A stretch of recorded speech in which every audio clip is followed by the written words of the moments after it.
أعوذ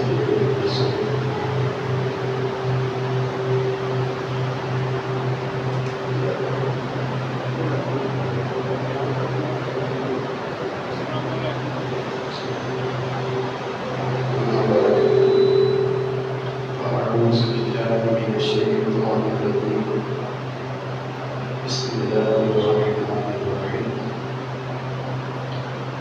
الصلاة والسلام عليك يا رسول الله الصلاة والسلام عليك يا حبيب الله الصلاة والسلام عليك يا نبي الله وعلى آلك وأصحابك يا رسول الله اللہ پاک کے آخری نبی رسول ہاشمی صلی اللہ تعالی علیہ وآلہ وسلم کا فرمان ہے کثرت الذکر والصلاۃ علیک تنفی الفقر۔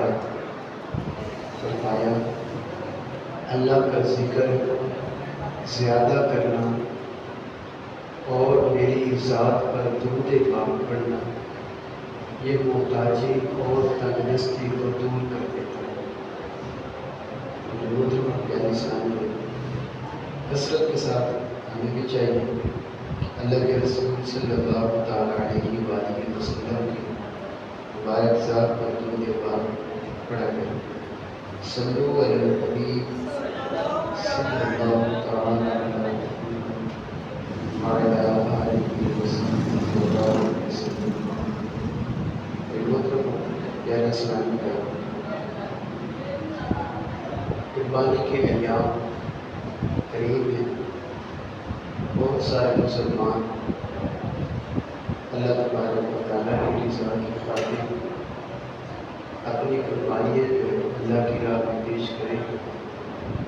اللہ کے پیارے نبی حضرت اسماعیل علیہ السلام کی یاد کو تازہ کریں کہ اللہ کی رضا کی خاطر جب انہوں نے اپنی جان کی قربانی کے لیے تیار ہوئے، اللہ تبارک و تعالیٰ نے رہتے دنیا تک ان کی یاد کو برقرار رکھا۔ حضرت اسماعیل علیہ السلام کا ذکر خیر اللہ رب العزت جل شانہ نے قرآن کریم کے متعدد مقامات میں فرمایا۔ اللہ تبارک و تعالیٰ نے سورہ مریم کے اندر ان الفاظ کے اندر حضرت اسماعیل علیہ السلام کو یاد فرمایا۔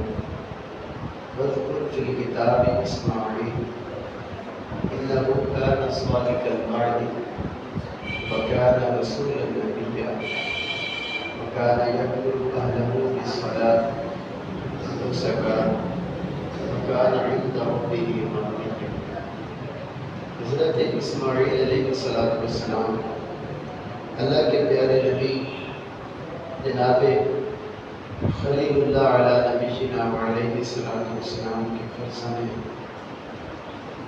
آپ علیہ السلام اللہ کے نبی اور رسول ہیں۔ آپ نے ہی کعبۃ اللہ شریف کو آباد فرمایا۔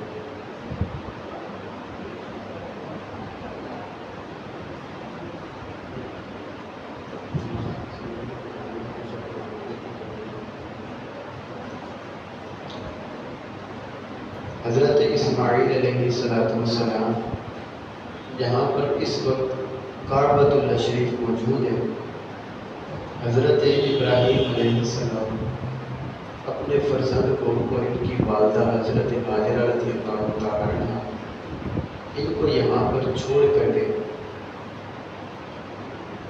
کعبۃ اللہ شریف کی آپ نے تعمیر فرمائی۔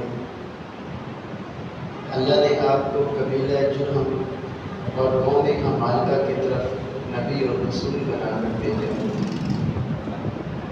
آپ علیہ السلام کی 11 بیٹے ہوئے، انہی کی آگے اولاد چلی اور وہ اہل عرب کہلائے۔ عرب کے جتنے لوگ ہیں وہ سارے کے سارے حضرت اسماعیل علیہ السلام کی اولاد میں سے۔